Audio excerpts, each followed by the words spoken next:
In this video series, the questions given in Chapter 17 from our handbook, Process Plant Design and Simulation Volume 1, will be answered. The handbook is a must-have for any process engineer with an interest in process simulation, providing you with the building blocks that would eventually have you simulating entire systems independently. Get yours today. The link is available in the description.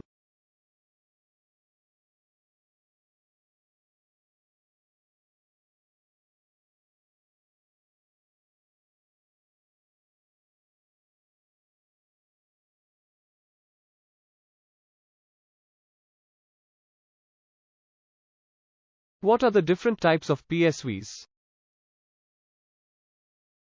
PSVs can be broadly classified into three. First, conventional type PSVs, which are used when built-up back pressure is less than 10% of set pressure.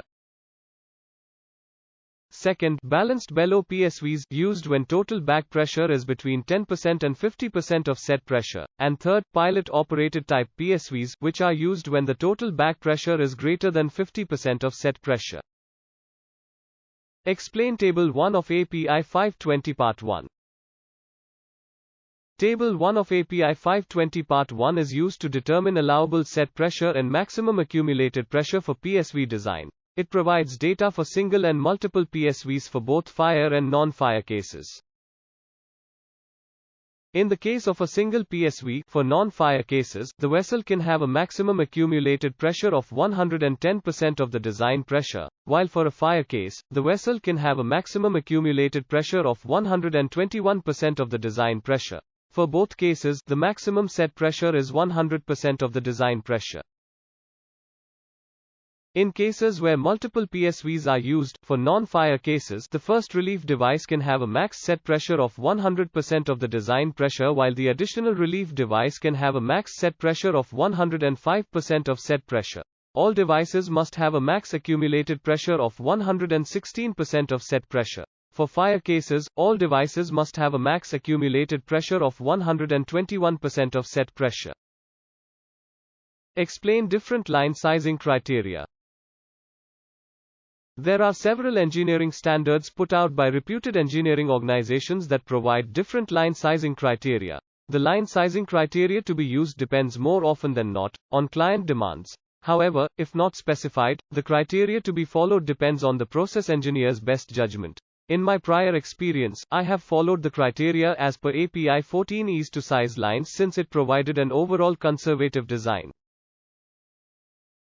The standard provides criteria for, firstly, fluid velocities for single-phase lines, which was around 1 meter per second and 3 meters per second for a centrifugal pump's suction and discharge respectively, gas lines, which was to ensure that velocity was comfortably under 18 meters per second, for gravity flow lines, velocity was to be maintained around 1 meter per second, and for two-phase flow, where, first, erosion velocity is calculated and then the actual velocity was to be maintained below that. Besides velocity, pressure drop criteria are also provided in the standard for subcooled and boiling liquids, which was 0.25 bars per 100 meters and 0.05 bars per 100 meters respectively. Other miscellaneous criteria provided by API 14 East which were useful during design are PSV inlet and tailpipe criteria, which were that pressure drop has to be less than 3% of the set point pressure and Mach number should be less than 0.7 respectively. The Mach number in depressurization lines was to be maintained below 0.7 as well, while for flare headers, Mach number is maintained below 0.5. What is the L/D ratio for horizontal separators? As per the GPSA engineering data book, for horizontal separators, L/D ratios are normally in the range of 2.5 to 5, while for vertical separators, the H/D ratio is around 2 to 4. What are the different selection criteria for separators? When selecting the type of separator, one would first consider the vapor capacity, which would determine the cross-sectional area necessary for the gravitational forces to remove liquid from the vapor. For feed rich in vapor, a vertical separator is preferable. More vapor load would also require a separator with a larger diameter. Secondly, one would consider the liquid capacity, which would determine the total volume required to provide adequate residence time to degas the liquid or allow admissible liquid phases to separate. Thirdly, one should consider operability, which includes the separator's ability to deal with solids present in the feed, unsteady flow, and so on. What are the different constraints for orifice sizing? The standard followed when sizing orifices is ISO 5167 Part 2. However, it applies only to subsonic flow throughout the measuring section and where the fluid can be considered as a single phase. It does not apply to the measurement of pulsating flow. It does not cover the use of orifice plates in pipe sizes less than 50 mm or more than 1000 mm or for Reynolds number below 5000. The orifice diameter should always be greater than 12.5 mm. The beta ratio should be greater than or equal to 0.1 and less than or equal to 0.75.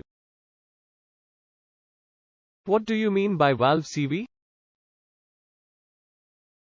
CV is a flow coefficient that provides the capacity of a valve. The CV of a valve is the quantity of water at 60 degrees Fahrenheit in US gallons that will pass through the valve per minute with a pressure drop of 1 psi across it. What is meant by critical pressure and critical temperature? Critical pressure and temperature are defined as the pressure and temperature at the critical point. For a gas, the critical point is defined as the point at which all properties of the respective liquid and gas become identical. Beyond this point, the gas cannot be liquefied. Why is reduced trim required in control valves? Reduced trim is used in situations where the valve is required to have a CV capacity lower than the maximum possible for the given valve size. Explain pump sizing steps with an example. To size pumps, one would require input data like the differential head to be overcome as well as the flow rate of the process fluid. Besides this, fluid data like density is also required. With this data, the hydraulic power of the pump can be calculated. If pump and motor efficiency values are available, the motor power required can be determined. What are the control valve flow characteristics? There are three main control valve flow characteristics, namely, linear type, where flow rate increases linearly with valve travel and pressure drop across the valve remains fairly constant. Control valves with linear flow characteristics are normally used for liquid level or flow services. The second flow characteristic is the equal percentage type, which is the most commonly used control valve where flow rate increases exponentially with valve travel. These control valves contribute minimally to the total pressure drop and are often used in systems where large pressure drops are expected. Control valves with equal percentage flow characteristics are normally used in temperature and pressure control services. Lastly, we have the quick opening flow characteristic, which is often used in safety systems since they can achieve very high flow rates for minimal valve travel. Control valves with quick opening flow characteristics are normally used in frequent on-off services. What is a temperature cross in a heat exchanger? The temperature cross in a heat exchanger describes the scenario where the outlet temperature of the cold fluid is higher than the outlet temperature of the hot fluid. The maximum temperature of the cold fluid is achieved inside, and not towards the outlet of the exchanger.